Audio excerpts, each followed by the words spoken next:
The glorious departure, Kartik Maas special, the art of living. So this is dedicated to His Divine Grace A.C. Bhaktivedanta Swami Srila Prabhupada. Let's start with prayers.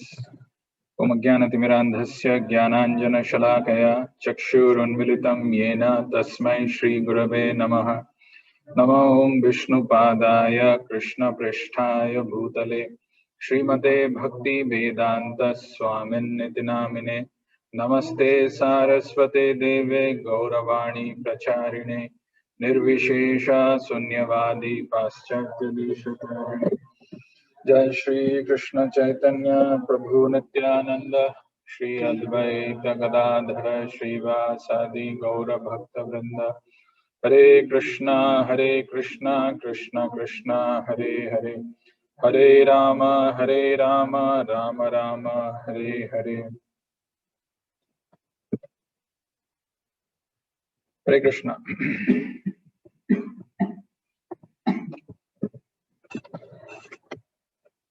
So I think you probably would be knowing that, or at least would have heard, Bhisma Dev gave this wonderful instructions lying on the bed of arrows at Kurukshetra to Yudhishthir Maharaj and quit his body.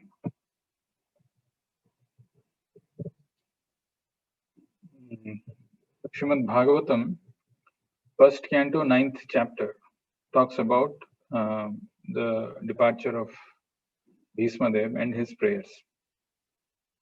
I don't know what is the exact title of the chapter, but passing away of Bhisma Deva in the presence of Lord Krishna. So when I thought of squeezing this whole thing in 1 hour, I realized first thing it is not possible.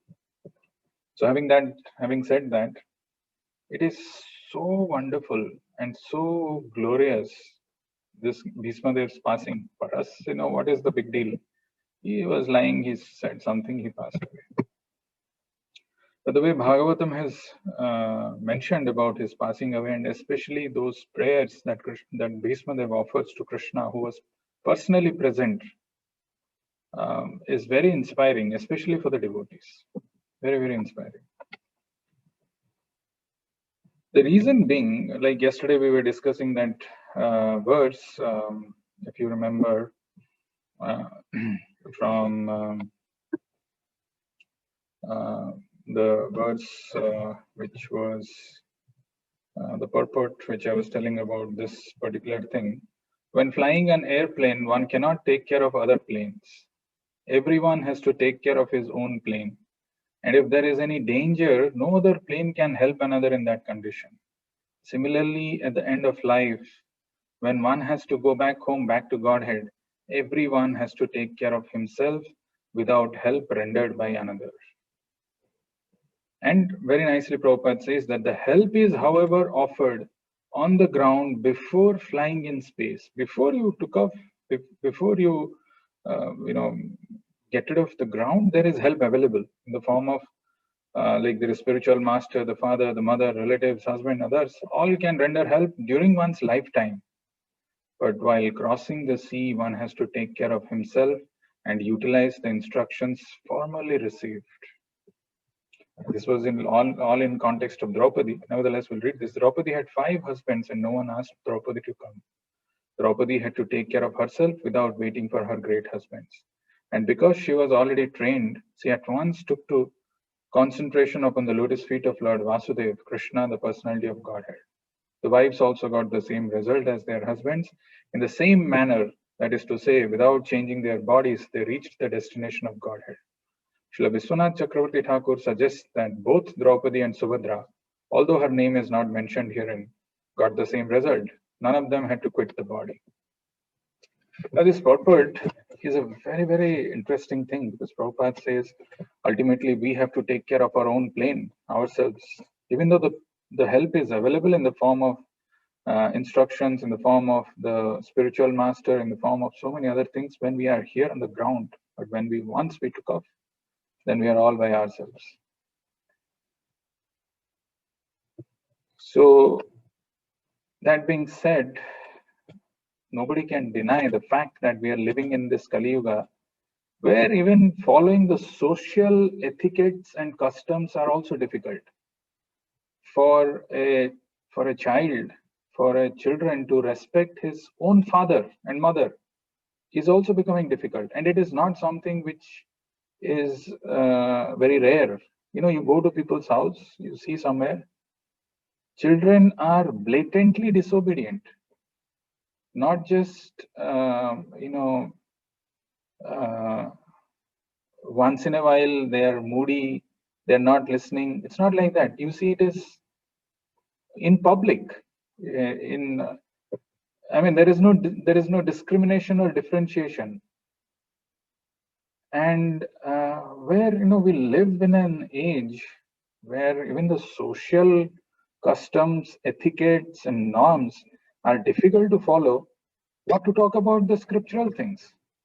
Sastric customs, etiquettes, and rules and regulations are far away, far, far away. So what we are going to talk is very, this is not like something which is very palatable, but these are truths, realities of life, which are shown in black and white by the passing of a great stalwart devotee, Bhisma. And there are so many lessons to learn that even if we don't complete it, even if we read or hear, whatever to the extent we could, is a great achievement, is a great lesson learned. So, if you all remember the verse which is spoken by Kulashekar Alwar, which is often quoted by Srila Prabhupada in various lectures and various conversations, multiple different places. A very famous verse of Kulashekar Alwar, the 33rd verse in Mukundamala Stotra, where he says, Krishna Tvadiya Padapankaja Panjarantam Advaiva me Vishatu Manasaraja Hamsa Prana Prayana Samaye Kapabhata Pittai Kantavarodhana Vidahu Smaranam Kutaste. So this is a state of, these are not some hyperboles, these are not some exaggerations, these are not some pessimistic views of life, these are realities. These are realities realized by great souls, and they have left behind these instructions. Krishna Tvadiya Pada Pankaja Panjarantam. Kulashekar Alwar, King Kulashekar, is talking of a situation which we have to face someday, sometime, some moment. That moment is ours.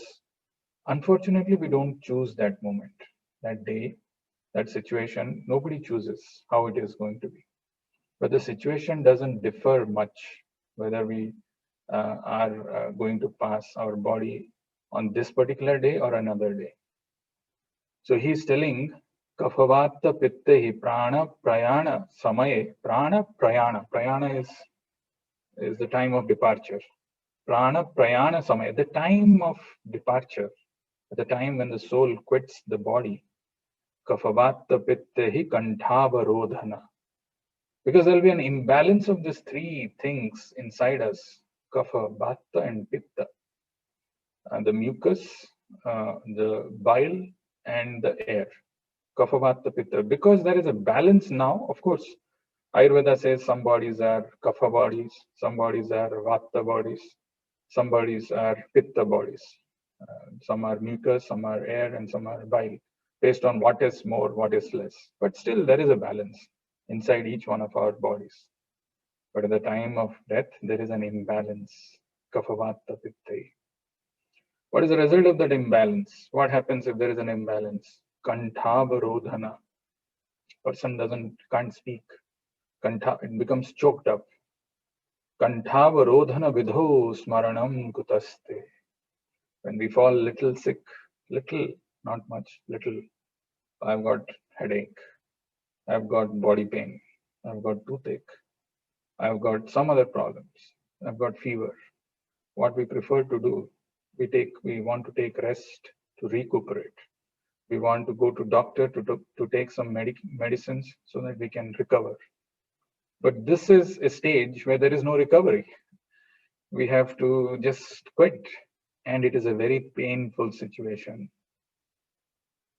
But King Kulashekara is saying that the real success of life remains if one is able to remember the Lord, Krishna, Tvadiya Padapankaja Panjarantam, Advaiva me Bisatu Manasa Rajahamsa.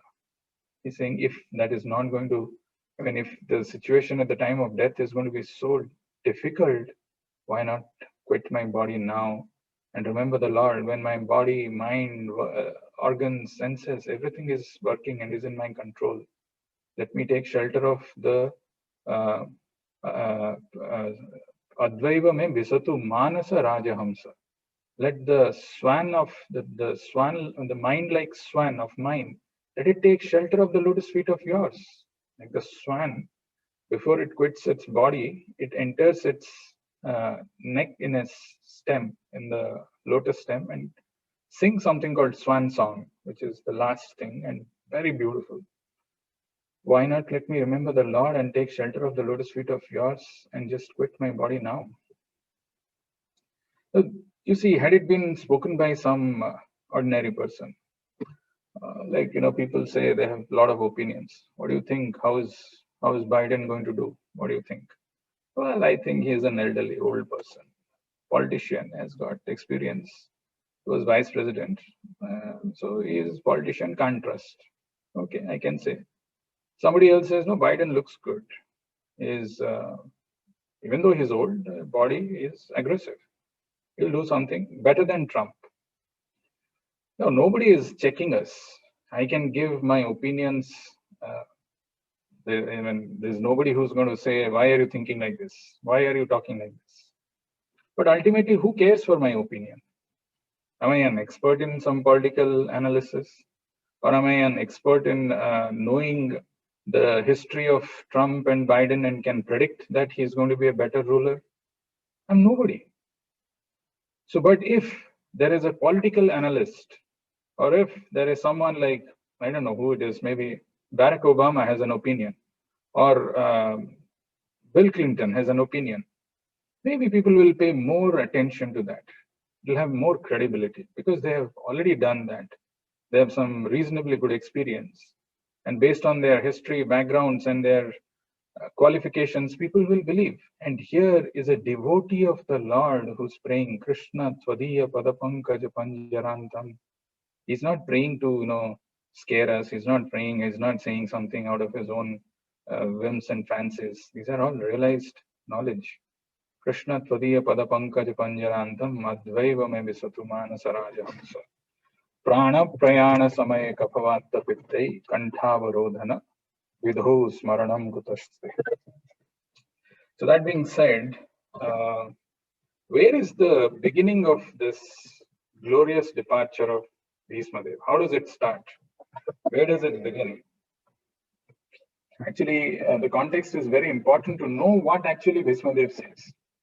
Because if we don't know the context, then we will not value those instructions. Even those instructions which was given at the time of death, it is very, very important to know the context. So one of the things which I would like to mention is, and I said 9th chapter is Bhisma Dev's departure. And today I was trying to read, even though I have read, when you prepare, I feel blessed that, you go through yourself more than preaching to anybody else. It's a preaching to your own mind, to your own self, to get convinced about this more. And no better way than reading and talking about it. And you realize so many things, so many wonderful things which Prabhupada is talking in these purports, which are so powerful. And these are all demonstrated in the lives of these great devotees, historical personalities like Bhisma Dev.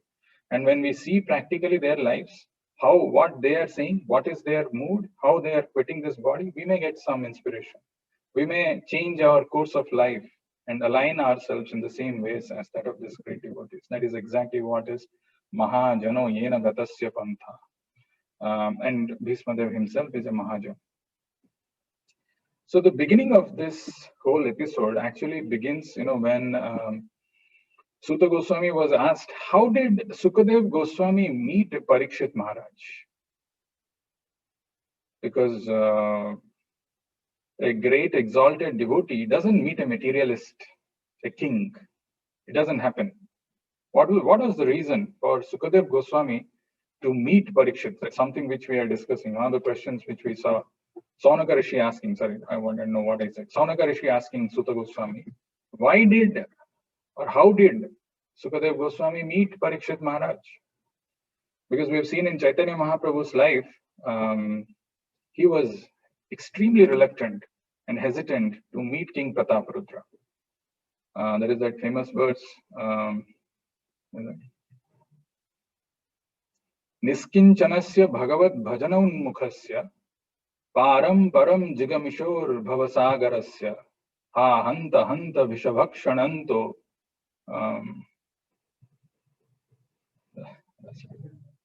Third line Asadu. What is the third line, bro? Sandarshanam Visayinam Atha Yoshitanam Cha. So this is a very beautiful verse. This verse was quoted by Chaitanya Mahaprabhu when all his associates were asking him, why don't you meet King Prataparudra? Niskinchanasya Bhagavad Bhajanunmukhasya Param Param Jigamishar Bhavasagarasya. Sandarshanam, just the darshan, sandarshanam, vishayinam, yata yoshitanam cha. The vishay, just to have the darshan of a vishay, forget about opening your heart and talking and associating. Even just a darshan of it is contaminating. It is worse than taking visha, poison. That's what Chaitanya Mahaprabhu says. So the question was, how did Sukadev Goswami meet Parikshit? And when answering that questions to Saunaka Rishi and the other rishis, Suta Goswami mentions about how Parikshit Maharaj was born. And to tell that, he has to say that, this Brahmastra was released, and then Uttara ran for protection to Krishna, and then Krishna protects by entering into the womb. And at that time, Kunti Maharani offers those wonderful, beautiful prayers. And after those prayers are offered, when Krishna was about to leave, there's something very special which happens. So Suta Goswami is saying, this is 1.844. Prithayatham kalapadaihi parinuta khilodayaha mandam jahasa vaikuntha mohayan nivamayaya. So this verse is very nice because when you try to see what is the context, how did this Bhisma Dev's departure comes? So this is Suta Goswami saying, Prithayatham kalapadaihi. Kalapadaihi is very beautiful. Actually, one of the qualities which somewhere in Bhagavatam is mentioned is of the women, that they have very melodious voice. The voice is very soothing. Kalapadaihi. So Kunti Maharani's prayers for Krishna, the glorification that she offered, it's very unique prayer that we saw earlier. It is not just encapsulating one mood, but it's covering a wide range of emotions of Kunti Maharani. There is surrender, there is glorification of the Lord, there is so many things that she is covering, and very wonderful. So the end of her offering prayers, Suta Goswami is saying, this is the beauty. Prithayatham kalapadaihi, because he spoke so beautifully and so chosen words. Parinuta akhila udayah mandam jahasa. So mandam jahasa, Krishna actually smiled. How did he smile? He doesn't show his 32 teeth. Mandam jahasa, very mildly, Krishna smiled. Actually, that if you see the painting, I mean, there are so many versions of that. But if you see, there is the painting where Kunti Maharani is offering prayers and Krishna was about to leave. You can see the smile of the Lord. Sometimes when the devotees, render devotional service, decorate the deities, offer some nice offerings, and are properly situated in devotion, they can see the smile of the Lord. Unfortunately, for people who are materialist, it appears like a stone, wood, metal. But for a devotee who's seeing Premanjana Churita Bhakti Vilochanena Santa Sadeva Hridayeshu Vilokayanti. They can see the presence of the Lord in the form of the deity, and they can see the Lord smile. Mandam Jahasa Vaikuntha Mohayan Ivamayaya. One of the names of the Lord is Vaikuntha. It is also the abode of the Lord. It is also the name of the Lord. Vaikuntha, who is free from all the kunthas. Mohayan Ivamayaya. The smile of the Lord is captivating, enchanting. Mohayan Ivamayaya, his mystic. It is very, very, it's just amazing, that smile. This is the result. If somebody wants to know, if ultimately, if Krishna becomes pleased by our efforts, by our actions, by our words, by our alignment, then whatever we did is a success. Prathayatham kalapadehi parinuta khilodayah mandam jahasa vaikuntha mohayan ivamayaya. So the Lord, thus hearing the prayers of Kunti Devi, composed in choice words for his glorification, mildly smiled. And that smile was was as enchanting as his mystic power. And then immediately after that, tam badham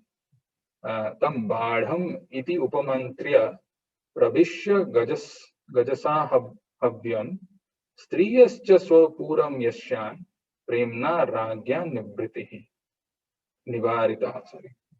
So the translation is, thus accepting the prayers of Srimati Kunti Devi, the Lord subsequently informed other ladies of his departure by entering the palace of Hastinapur. But upon preparing to leave, he was stopped by King Yudhishthir, who implored him lovingly. So Krishna was about to leave, but he was very satisfied with those heartfelt prayers of Kunti Maharani. He smiled, he reciprocated. And then he was about to leave. At that time, Yudhishthir Maharaj, he came and he stopped. He was stopped by King Yudhishthir, who implored him lovingly. And he had some queries, he had some questions at that time. And from that verse, 46th verse, till the end of the chapter, actually King Yudhishthir was very much aggrieved. He was not convinced that he was feeling that the throne was given to him at the cost of the death of children, widows, women, and so many other people. This entire bloodshed and carnage, it happened because of him. He was feeling that he is responsible for this. So he just, despite all the instructions given by Vyasadeva and Lord Krishna himself, King Yudhishthir was much aggrieved, could not be convinced, despite instructions by Vyasa and other great sages, and by Lord Krishna himself, the performer of superhuman feats, and despite all historical evidence. You see, this is a very interesting part of Bhagavatam, and this is something our acharyas very nicely point out. I'm just rushing whatever time we have.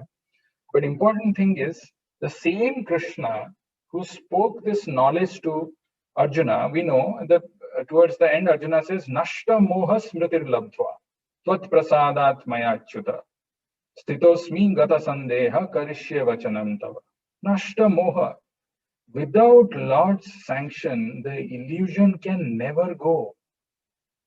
Nashta moha. We hear that samsara, you even see even the materialistic, mundane people who have no understanding, no seriousness about practicing devotion also use the same thing.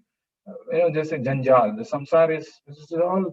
It's a complicated web, and it is very difficult. They understand this, but yet they are attached. Yet they are fully into that, fully deeply absorbed in the samsara. So only by nashta moha smritir labdhvat tvat prasadat mayachyuta. By the mercy of the Lord, one can come out of the illusion. But here, the same Lord is giving instructions, not just he himself. Vyasadeva is also giving, and other saintly people are giving, but the illusion of Yudhishthir Maharaj was not going. Now, this is a very interesting thing. The reason why it is interesting is our acharyas are mentioning something very wonderful in the purport. But I don't know if you have read anytime Sherlock Holmes, very famous detective book. Right, I used to read that a lot earlier. If you have not read, also, if you have seen this serial Indian version of that as Vyomkesh Vaks. It's made in the similar way, but Sherlock Holmes is more gripping. If you read that, it's very difficult to keep it aside. You see, Sherlock Holmes, there is one particular story which I remember, which I was sharing once earlier also, that, the way the author portrays, the way Sherlock Holmes sees things is very different compared to the ordinary people. So, for example, in the Sherlock Holmes series, there is one story where there was a theft which happened in a person's house. It was the horse of the owner was stolen. So the horse was stolen, and the dog didn't bark. He had a dog, and it didn't bark in the night.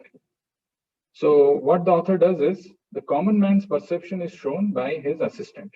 His assistant's name is Watson. So Watson, what's the big deal? The dog didn't bark. Why should you make a big fuss out of it? But then he'll show how Sherlock Holmes is the hero, right? So he thinks, if the dog is not barking when the horse is being stolen, that means the person who's stealing is someone who's from within the house. So then you say, oh yes, yeah. Then you think, that how he's trying to show.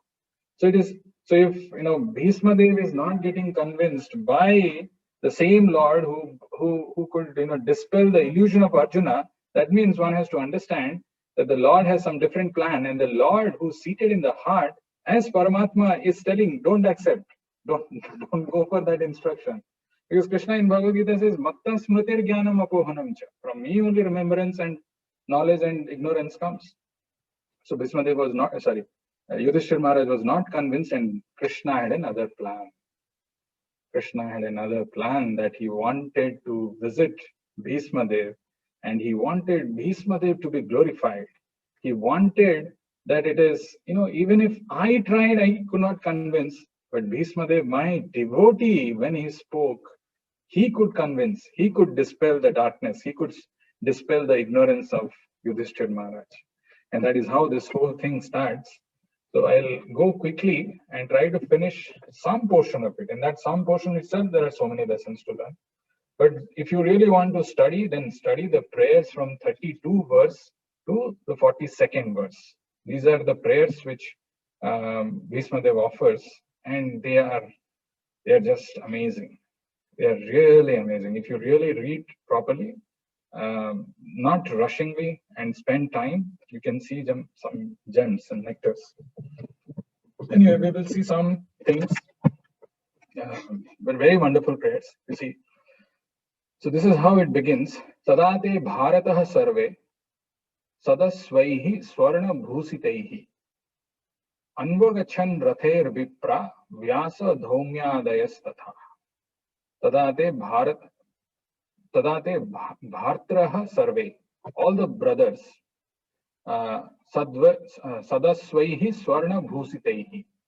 So this Yudhishthira Maharaj, accompanied by all his brothers, regally dressed, royally dressed, swarna bhusitaihi, and even the horses were decorated. Everything. It's like the royal entourage. At that time, all his brothers followed him on beautiful chariots drawn by first-class horses decorated with gold ornaments. With them were Vyasa and rishis like Dhaumya, the learned priest of the Pandavas, and others. Vyasa, Dhaumya, Adayas, Tatha, Adayas, etc. Adi, Tatha. There were others also. So now you have to remember one very interesting context here is that Bhisma Dev is lying in Kurukshetra, that's in Haryana, and Hastinapur, the capital of the Pandavas, is in Delhi, modern day Delhi. So from Delhi, they are going to Kurukshetra. How they are going? They are going royally dressed, all the brothers, Vyasa and Dhauma, and the horses are decorated. Why? Because there was a great desire of Bhisma Dev to see Yudhishthir in the royal robe with the crown as the king, as the emperor. But he could never see that. It never happened. But interestingly, the character of Bhisma, why it is so powerful, and I'm sure you all have been knowing this from the Mahabharata incident. The word Bhisma means somebody who took a very terrible vow. the vow was that, when he got to know Santanu is having an affairs with Satyavati, he went to the father of Satyavati and made this vow that I will not become the king. Whoever is going to be the son of Satyavati, he is going to be the king. But his father, Satyavati's father, was not convinced. He said, okay, you will not become the king, and Satyavati's son is becoming king. But what if you get married and your son, if he's born before this person, then he'll become the king. And he took a terrible vow at that time, saying that I will never get married. That is how his name is Bhisma. And that same Bhishma was killed by Arjuna, and he was put into this bed of arrows. There are wounds, bloodshed, and all around only dead bodies. And in Mahabharata, it is mentioned in Santiparv, what is Bhagavatam is saying is very, in a very brief way. He spoke about Stri Dharma, Raja Dharma, so many dharmas when this Pandavas came for 5 continuous days. And then he quit his body. That's what is this Bhisma Panchaka is all about. So there are dead bodies all around. There's nobody else who's alive. And there are, this jackals and the other, who are the vultures are coming and they're taking away the dead bodies, they're eating away. And at that point in time, all these Pandavas, accompanied by Krishna, Vyasa, and Dhoma, and who else is coming to Bhisma Dev. So here he's telling, Drishtva nipaditum bhumau divaschutam ivamaram pranemuhu pandava bhismam sanugaha sahachakrina. Seeing him, Bhisma, lying on the ground like a demigod, fallen from the sky, the Pandava king Yudhishthir, along with his younger brothers and Lord Krishna, bowed down before him. So it is not just the Pandavas who are bowing down, it's Lord Krishna also who is bowing down. And interestingly, in one of the commentator for this verse is mentioning that even though Bhisma Dev was lying on the bed of arrows for a long time with those wounds, completely injured, about to quit his body is fresh.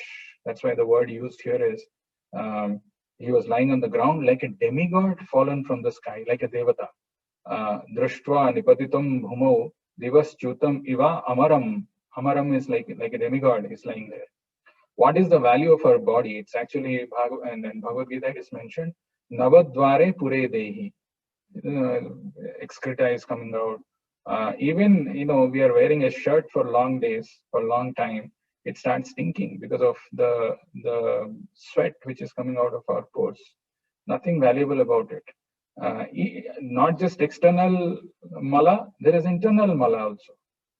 But Bhisma Dev, a pure devotee who's lying on the deathbed, on the bed of arrows, in the midst of all, filthy things, dead bodies, vultures, jackals, but he was like the devata, like a demigod fallen from the sky, very fresh.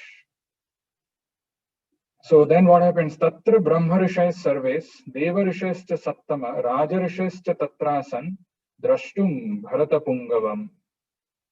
Bharata Pungavam is referring to Bhisma Dev, the best of the Bharata dynasty, Bharata Pungavam. Drashtum, to see that Bharata Pungavam, who came? Brahmarishis, Devarishis, Rajarishis.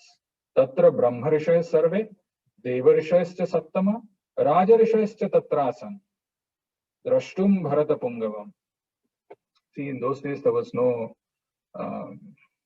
modern technology like WhatsApp or Messenger or text. Nothing was there. But they could all get it. They were, I don't know how they get it, but they get it. All the sages, everybody, because it's not an ordinary thing. It's an extraordinary event to see a great exalted devotee quit his body. So all the Brahmarishis, Tatra Brahmarishaya Sarve, Devarishayascha Sattama, Rajarishayascha Tatrasan, Drashtum Bharata Pungavam. Just to see the chief of the descendants of King Bharat, Bhisma, all the great souls in the universe, namely the rishis amongst the demigods, brahmanas, and kings, all situated in the quality of goodness, were assembled there. This verse I picked up for a reason. You see, if we analyze our day, whole day, we find so many engaging topics. They are not related to Krishna. They capture our mind, they capture our attention, and they take us away to some other plane. But here, there was a casual mention by the rishis, the rishis headed by Saunika rishis, where they're mentioning Athavasya padam bhoja makaranda liham satam kim anyer asadala pair ayusho yad asadvyayah. Very nice words. They are very careful what they want to hear.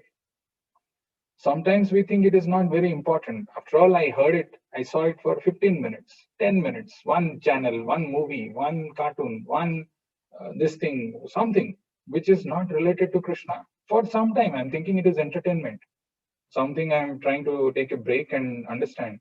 But actually, whatever we are putting it inside, even if it is small, has an impact. And imagine those, I was telling, this children not listening to parents, you can see it very grossly. If you do, their absorption is very deeply into all these material things. And they, the message is very sensuous, very in subtle way, trying to make this belief strong that we can be happy and enjoy in this material world. And when those informations are gone, they're going more and more. Very difficult for a person, for a child, especially a child who's not formed he's in the formative years. At that time, this information bewilders him. Here the sages are saying, Kim manye rasadala pe ayusho yadasadvyaha. We don't want to hear anything which is not related to Krishna. Kim manye rasadala pe. What is the fun? What is the benefit in hearing something which is asadala pe? Because it's ayusho yadasadvyaha. It takes away the lifespan. The devotees of the Lord are accustomed to licking up the honey available from the lotus feet of the Lord. What is the use of topics which simply waste one's valuable life? We don't see the time going away in our life. That's it. That's the beauty. That's the illusion of this material world. And we think this is required and I'm investing in that. But we don't realize the impact of it when we allow those information to go inside. That's why when the sages heard that Bhisma Dev is going to quit, and the Pandavas are going, there is going to be a very important discussion. They all assembled there. Then he's saying, Tan Sametan Mahabhagan Upalabhya Vasuttamaha Pujayam Asa Dharmogyan Desha Kala Vibhagavat. Bhishma Dev, who was the best amongst the 8 Vasus, received and welcomed all the great and powerful rishis who were assembled there, for he knew perfectly all the religious principles according to time and place. I forgot to mention the previous verse. It actually also mentions Sukadev Goswami was also present. 6, 7, 8, if you see the 8th verse, Brahmarat, the word used for Sukadev Goswami is Brahmarat, Amalam, is spotless, but he was also present to hear, including Renuka Sutaha, the 7th verse says. Renuka Sutta is actually Bhisma Dev's guru, his own guru, Parsuram, who was also present. And the commentator, in one of the commentary when I was seeing, it is mentioned that Renuka Sutta specifically is mentioned, Parsuram is specifically mentioned because there was a battle which happened between Parsuram and Bhisma earlier. And in that battle, Parsuram was defeated. So sometimes, the disciples of Parsuram were saying, look at Bhisma Dev, what an inglorious death it is. That he is lying on deathbed because of his past karma. He was in the side of the irreligion and he was supporting that, because of which he's getting a reaction and he's lying on deathbed.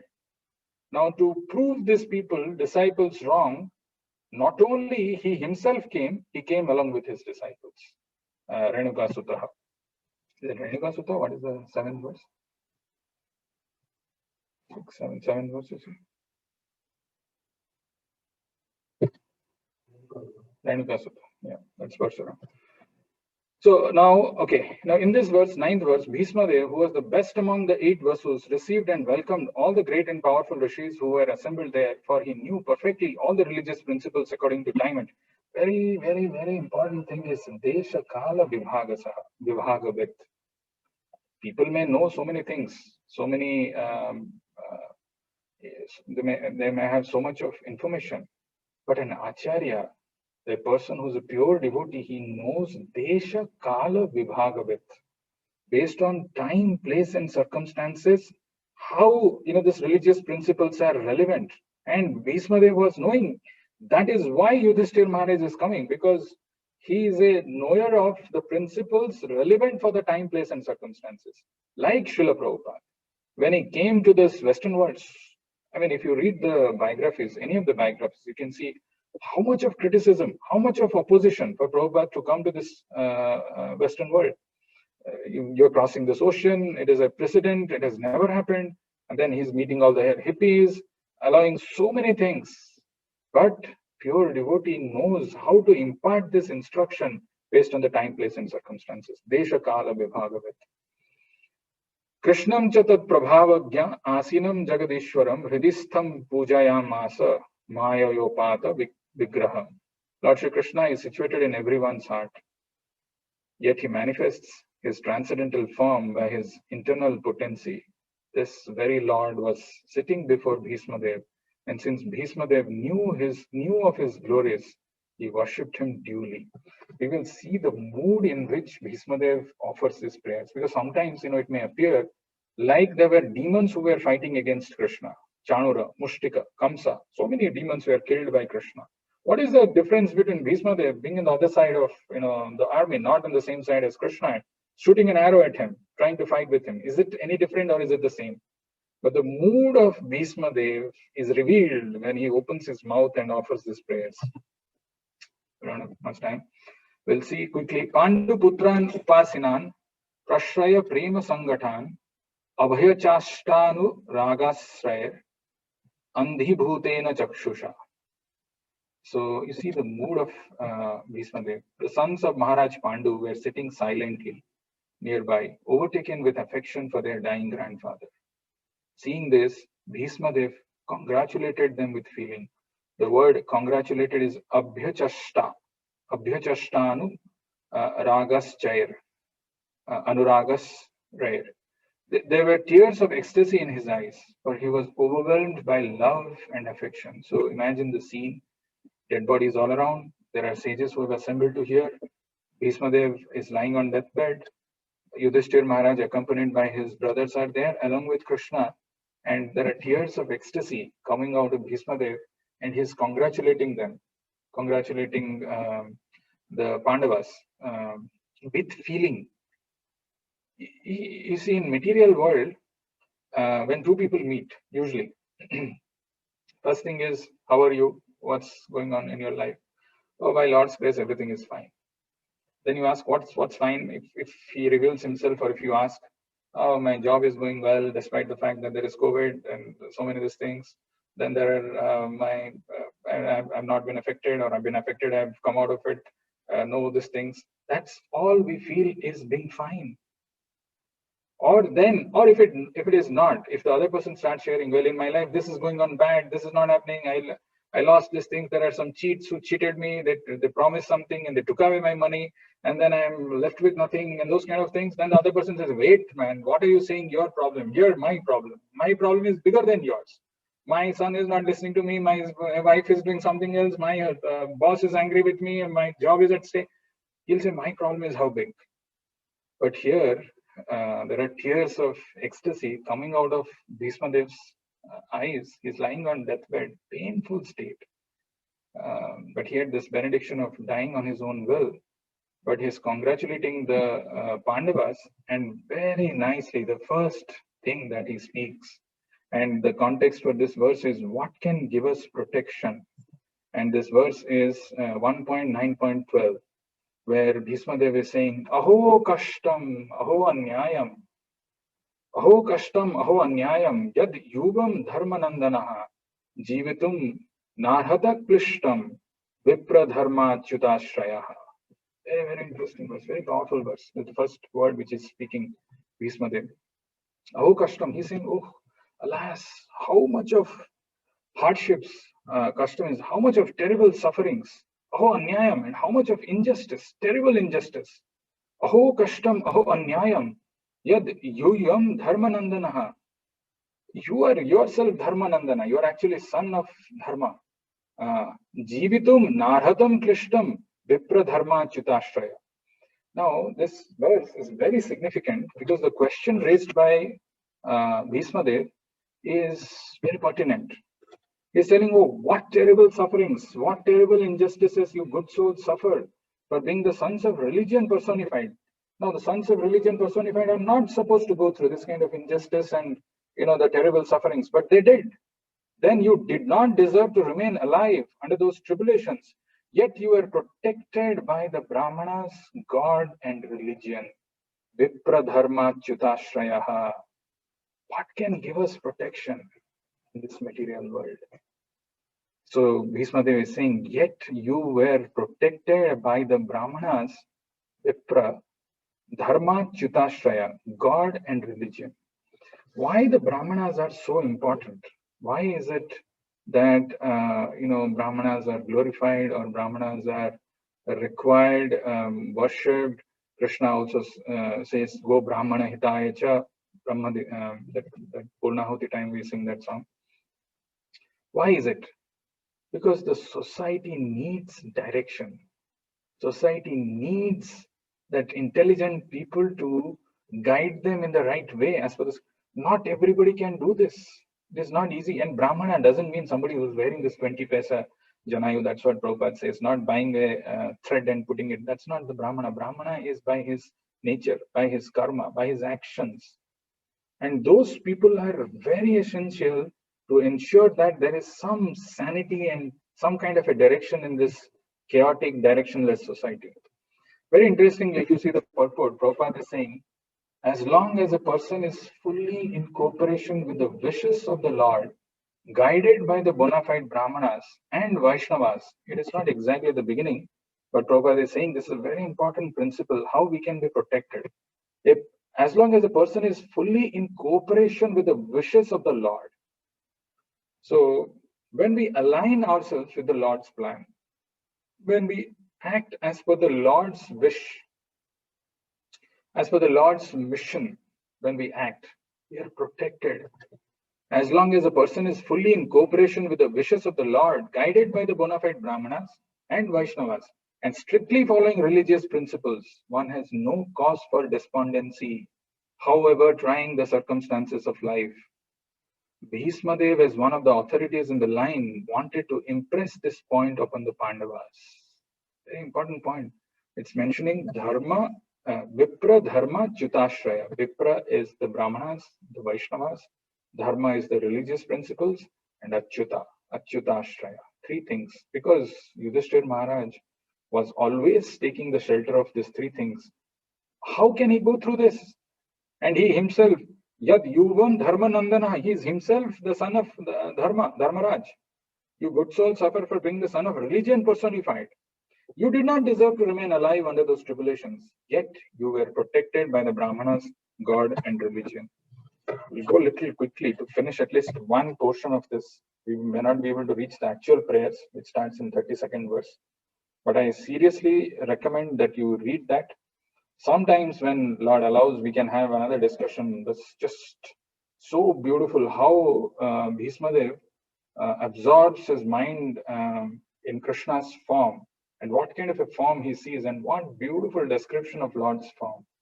How we don't see this, but at least we can learn to see from the words of a great Mahajan like Bhisma Dev. We'll see that some other time.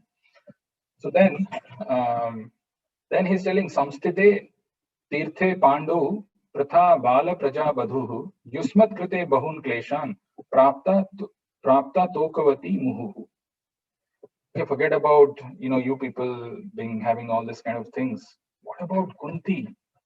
As far as my daughter-in-law Kunti is concerned, upon the great General Pandu's death, she became a widow with many children, and therefore she suffered greatly. And when you were grown up, she suffered a great deal also because of your actions.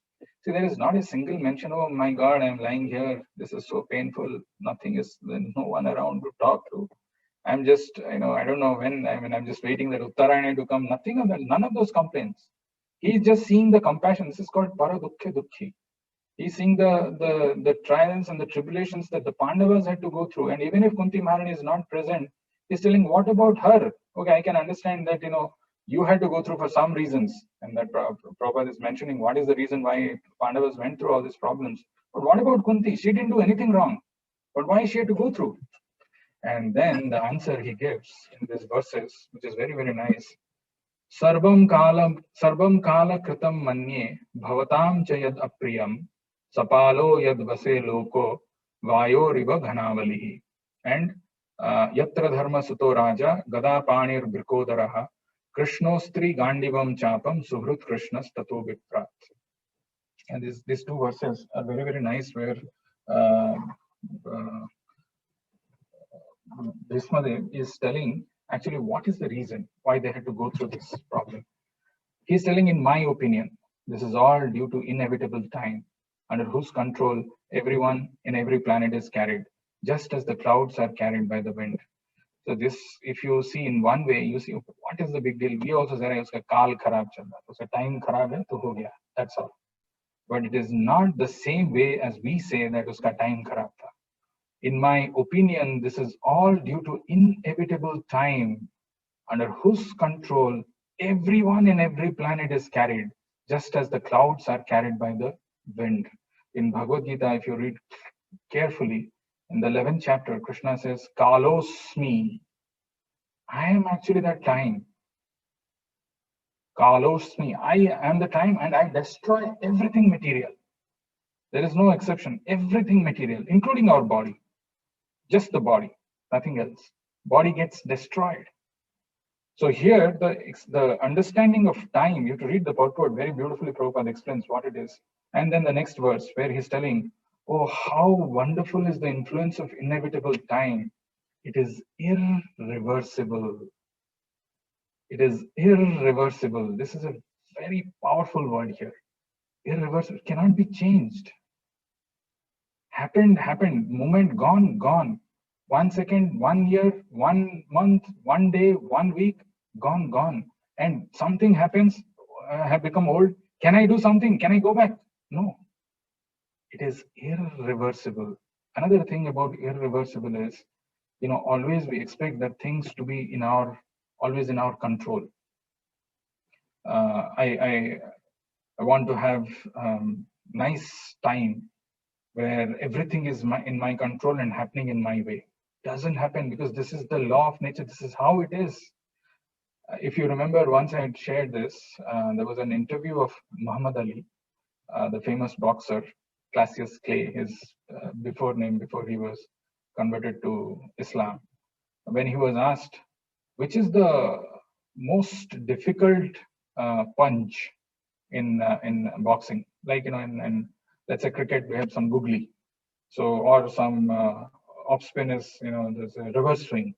It was supposed to be a outswing or supposed to be an in swing, but it is reverse swing, and then the batsman gets confused and gets out. So is there something like that in boxing, where it is the worst move of the opponent? Then Muhammad Ali had replied that it is actually that one which you are least expecting. That punch which you are least expecting. Most of the people in this material world get affected by that irreversible blow of time, where you are least expecting and something happens. So should we have a very pessimistic view? No, we should not have, but we should know that it can happen. It can happen anytime. And the moment, as he's saying, Cassius Clay is saying, that it is when you're least expecting, that punch becomes the worst, or that is the deadliest. So here it is saying it is irreversible. Otherwise, how can there be reverses in the presence of King Yudhishthir, the son of the demigod, controlling religion, Bhima, the great fighter with a club, the great bowman, Arjuna, with his mighty weapon Gandiva, and above all, the Lord, the direct well-wisher of the Pandavas, Suhrut Krishnas Tato Vippat. How is it possible? There's a beautiful purport of this. Prabhupada is saying, as far as the material or spiritual resources are required, there was no scarcity in the case of the Pandavas. Both the material resources and the spiritual resources were present. So sometimes we think, maybe if I have more money, more this, more power, more influence, I'll be safe. So there was no scarcity. They had everything. Materially, they were well equipped, because two great warriors, namely Bhima and Arjuna, were there. Spiritually, the king himself was the symbol of religion. And above all of them, personality of Godhead, Lord Sri Krishna, was personally concerned with their affairs as the well-wisher. But very interestingly, towards the end, this purport, if you see, it comes, Kala is identical with the Lord himself. And therefore, the influence of Kala indicates the inexplicable wish of the Lord himself. There is nothing to be lamented when a matter is beyond the control of any human being. This is a very hope-giving sentence if you hear this. There is nothing to be lamented when a matter is beyond the control of any human being. Because it is the influence of Kala indicates the inexplicable wish of the Lord himself. There is nothing to be lamented. Then the next verse, he's telling, O king, no one can know the plan of the Lord, Sri Krishna. Even though great philosophers inquire exhaustively, they are bewildered. I heard a few days back, there was a forward in WhatsApp. Somebody was saying, imagine if you have given this task of making the Lord laugh, what will you do?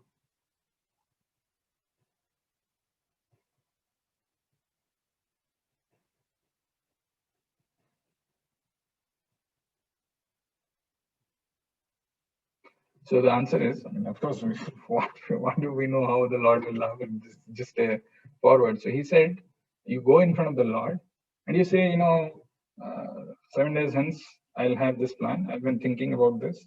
I'll execute this and then I'll get this result. 1 month after this, I will achieve this. 10 months, I'll do this. 1 year, I'll do this. And after 5 years, I'll achieve this.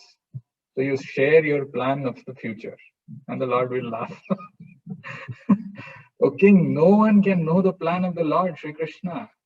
Even though great philosophers inquire exhaustively, they are bewildered. The purport is very nice. Bhisma wanted to impress upon Maharaj Yudhishthir that since time immemorial, no one, including such demigods as Shiva and Brahma, could ascertain the real plan of the Lord. If you just read the translation, it says, O king, no one can know the plan of the Lord. Even though great philosophers inquire exhaustively, they are bewildered. Imagine you just read the translation and you go away. So you think, okay, even though great philosophers inquire exhaustively, they are bewildered. So you think of Plato, Socrates, and they're inquiring, they're bewildered. But in the purport, Prabhupada begins, since time immemorial, no one, including such demigods as Shiva and Brahma, could ascertain the real plan of the Lord. So what can we understand about it? It is useless also to inquire about it. It is useless also to, and maybe it is repeated. Even the exhaustive philosophical inquiries of sages cannot ascertain the plan of the Lord. The best policy is simply to abide by the orders of the Lord without argument. The sufferings of the Pandavas were never due to their past deeds.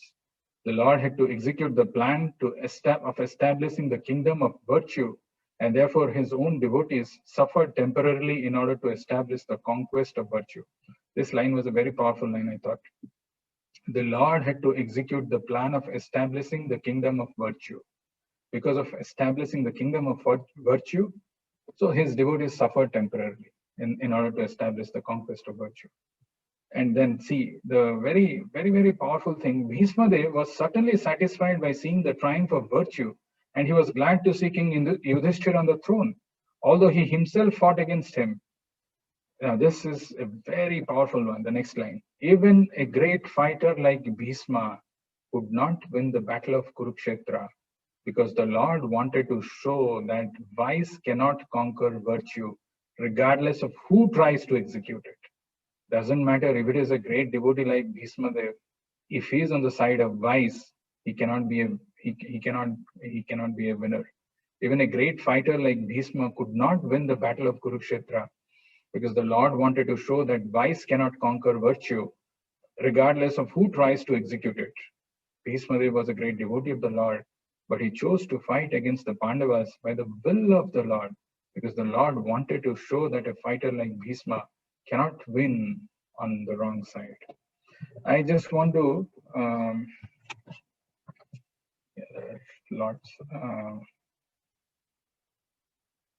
I just want to say I just wanted to conclude at the 20th, and there is a very nice thing which I'll just read the translation. So he is telling about Yudhishthir Maharaj being the son of religion, Vipra Dharma, Chutashraya, having all this, shelters of Vipra Dharma and Achyuta should not have gone through. And then he's telling it is all because of inevitable time. And he's saying it is difficult to explain. And how Krishna's will nobody can understand. After saying all these things, Bhisma Dev talks about something which is very, very powerful, very nice. And actually, the whole thing is wonderful. But he is telling here, Esha vai Bhagavan Sakshad Adyo Narayana Puman Mohayan Mayaya Lokam Gudhascharati Vishnushu. And this verse is very powerful. The simple reason being, sometimes, I've been talking to some person, I'm not referring him, they find it very difficult to accept Krishna as the Supreme Lord. Or the fact why Krishna is telling in pages after pages in Bhagavad Gita that he is the Supreme Lord. Aham sarvasya prabhavo matta sarvam pravartate iti matva bhajante maam buddha bhava samannita. Or bhoktaram yajnatapasam sarva loka maheshwaram suhudam sarva bhutanam gyantva maam santi marchati. So many verses where he's telling that he's the Supreme, he's the Supreme. So people have envy towards that. Why Krishna is telling so much? Okay, I mean, can take sometimes a humble position and say that I'm okay, I'm not that supreme, I'm also, and I come and I try to help. None of those. Krishna establishes himself in just one pointed way that he's the supreme and everybody worships him, everybody has to surrender to him. Sometimes it becomes very difficult to accept that. But then when we hear from great personalities, Arjuna himself, for someone who can associate, who can relate to that, he's a great warrior. Arjuna says, Param Brahma, Param Dhamam, Pavitram, Paramam Bhavan. So then it gives confidence. Here, Bhisma Dev, Mahajan, very respectable. A lot of people adore him. Great character, Bhisma, such a terrible bhav. He's telling, Esha vai Bhagavan Saksham Adyo Narayana Hapuma Mohayan Mayaya Lokam Gudhas Charati Vishnushu. This Sri Krishna is no other than the inconceivable original personality of Godhead. He is the first Narayana, Adyo Narayana Puman, the supreme enjoyer. But he's moving amongst the descendants of King Vrishni, just like one of us. And he's bewildering us with his self-created energy. Look at this. This is coming from Bhisma Dev, and these are all great authorities. Like I was telling, if I say something about the political future of America, nobody cares. Who cares for my opinion? But somebody who's expert. Here, Bhisma Dev, a Mahajan, a devotee, he is telling, Esho vai Bhagavan Sakshat Adyo Narayana Puman. And this is again mentioned in the remaining two verses also. O King, Lord Shiva, Narada, the sage amongst the demigods. These are just the three Mahajans out of the 12. Their names are mentioned. O King, Lord Shiva, Narada, the sage among the demigods, and Kapila, the incarnation of Godhead, all know very confidentially about his glories through direct contact. And then he's telling, O King, that personality whom out of ignorance only you thought to be your material cousin, your very dear friend, well-wisher, counselor, messenger, benefactor, etc., is that very personality of Godhead Shri Krishna. Don't just get confused. Don't get bewildered. He's there amongst you. He's doing all these things. He has, taken all these roles. But remember that he is the very personality of Godhead, Shri Krishna.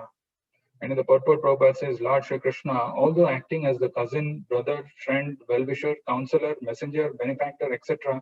of the Pandavas, was still the supreme personality of Godhead. Out of his causeless mercy and favor upon his unalloyed devotees, he performs all kinds of service. But that doesn't mean that he has changed his position as the absolute person. To think of him as an ordinary man is the grossest type of ignorance. Now we are celebrating this Damodar month. We are talking about Krishna as God a thief. We are telling he is bound by Mother Yashoda. Of course, he does all these pastimes, but we should not forget and we should remember very well that he is the supreme personality of Godhead. One last thing before we conclude for today. There is a very nice story which Prabhupada says to illustrate this point. He says Hirachor and Khirachor. We're hearing on Bhagavatam class. The author is mentioning about this Hirachor and Khirachor. So Hirachor, there was a thief who had stolen a precious diamond, worth maybe millions of rupees, and then he was being punished by the judge. So when the judge was punishing him, 10 years of imprisonment. There was another thief who was there, a smaller, relatively smaller thief. He has actually stolen a kira. Kira in Bengali is cucumber. So he is telling that the 10,000 crore diamond that person has stolen, and you've given him 10 years of imprisonment. Compared to 10,000 crore, what is my problem? I've just stolen a small kira. So either you release me, shouldn't give me any imprisonment, or you should give something like 10 seconds imprisonment. When you go and then you come out. Like that he's thinking. But the judge says, Kira chor or Hira chor. Chor to chor. So whether it is Kira chor or it's a Hira chor, the tendency is the same. You have stolen. So like that, whether it is a big demon or an atheist who has envy towards Krishna, or some of us, the same mentality is there that, we think, oh, who is that Krishna? Sometimes it comes, why Krishna? I'm a devotee, I'm going, but still in somewhere, some corner of our heart, we have that, enviousness towards Krishna. Why? He is the Supreme Personality of Godhead. To dispel all those kind of doubts, we have to hear this great Mahajans, not just Krishna's, his own words. Of course, if that is unpalatable, even Mahajans like Bhisma, like Kapila, Narad Muni, like Arjuna, like all these famous personalities, Dhruva, they're all adorable and very respectable. They are concluding. So with this, I will conclude. Unfortunately, we can't go into the wonderful prayers of Bhisma, which he offers from 32nd verse. We will do that in some other time. Now we will have Damodar Ashtaka.